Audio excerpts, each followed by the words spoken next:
In Module 4B, we delve deeper into the theoretical tradition of queer theory to explore the ways in which a queer perspective can be used by individuals and groups that wanted to challenge or expand various social institutions and social norms. In this module, we discuss the notion of homonormativity, which is the mimicking of heterosexual society, heterosexual norms and values within queer spaces. Homonormativity can be problematic because it creates a set of rules that are used to decide which people in queer society are held in the highest esteem. Oftentimes, this is very deeply connected with our gendered norms and values, so that gay men who are muscular and masculine are held in higher esteem than those who present as more feminine.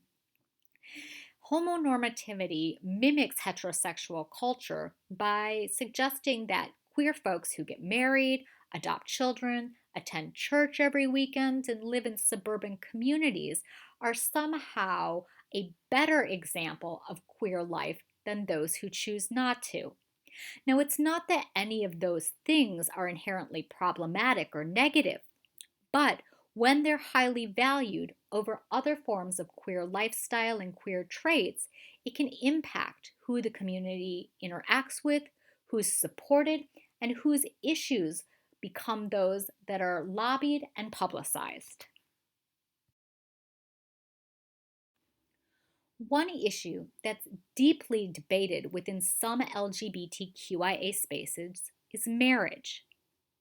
When marriage equality passed in 2015, a number of queer folks argued that it could be eventually presented as the best or only way of existing as an LGBTQIA person in the world. Therefore, those that didn't fit into the marriage norm could be shut out of queer social spaces.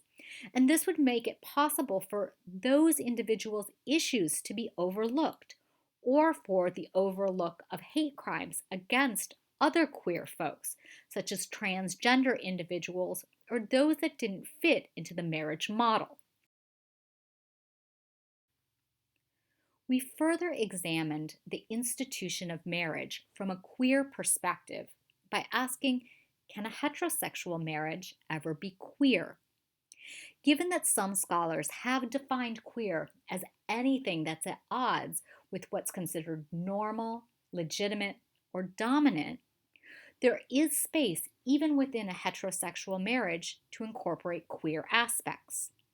Given that sex today, even within the context of marriage, is no longer exclusively tied to reproduction, love, or intimacy, and that many people in our society today view sex as a valued source of pleasure or a form of self expression, there are plenty of places, even within the context of a marital sex life, to engage in sexual interactions that are outside what is considered normal, legitimate, or dominant.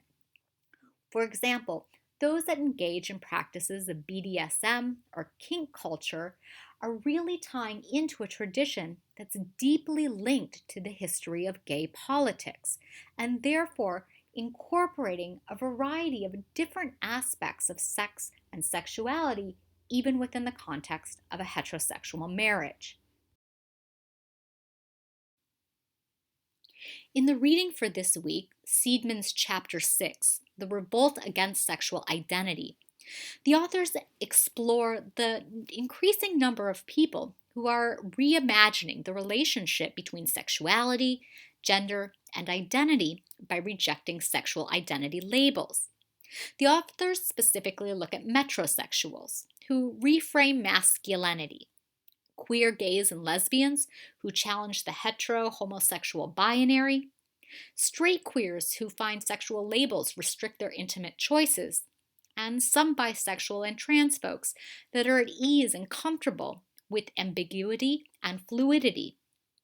While I personally appreciate the contributions of this chapter, I always walk away from this reading a little uneasy, specifically with regard to metrosexuals and straight queers, Given the invisible privilege that men and heterosexual folks in our society have, I question how this privilege, combined with an incorporation of queerness, makes somewhat problematic sexual politics. And I'm interested to know your feelings on this.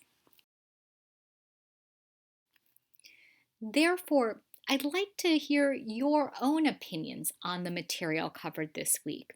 And I'm asking you to do that by actually responding to the questions that were presented in mini lecture 4B1.